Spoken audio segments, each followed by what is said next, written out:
يا نور الهلال.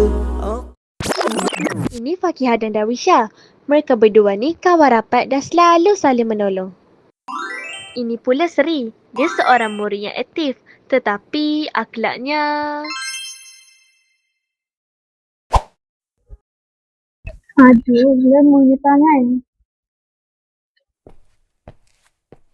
Patut ke tak aku tolong dia? Weh, Fakihah, ni aku tolong. Terima kasih.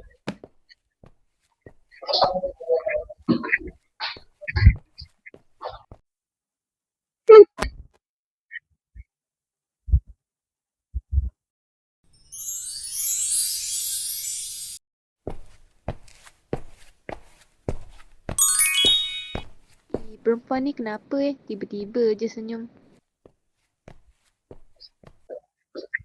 Weh, Fakihah. Siapa? Kenapa kau senyum kat dia tadi? Senyum kan sedekah. Oh. RM1, RM5, RM10. Uish, banyak ni. Bolehlah beli air lepas ni. Assalamualaikum, Cik. Awak dapat sedekah tak untuk anak yatim sekolah kita?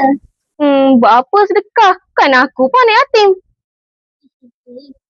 Abu Hurairah radhiyallahu anhu pernah berkata bahawa Nabi Muhammad SAW pernah bersabda, sallallahu alaihi wasallam, qala kullu salama minan nas alaihi sadaqah. Maksudnya, setiap sendi daripada manusia diwajibkan untuk bersedekah.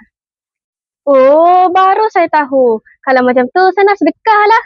Tapi awak perlu ikhlas tau dalam bersedekah ni. Ya, saya ikhlas. Nah. Terima kasih.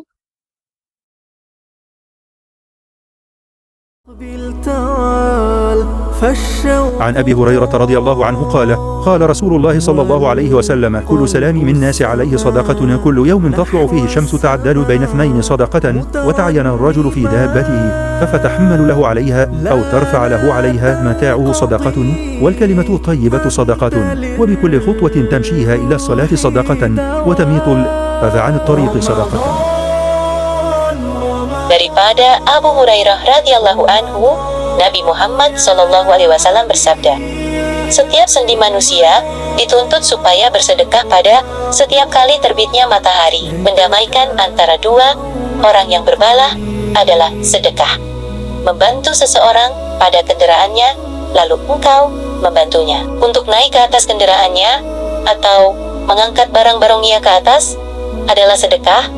Perkataan yang baik adalah sedekah. Setiap langkah ketika engkau berjalan menuju sholat adalah sedekah, dan menghilangkan gangguan dari jalan adalah sedekah. عمل عباد يا خير زاد رمضان يا شهر القرآن فيك أذوق حلاوة الإيمان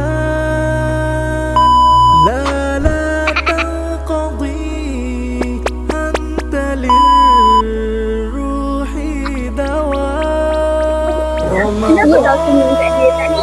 Ini kan sedekah. Maksudlah. رمضان يا حبيب رمضان Aduh, bilang tangan.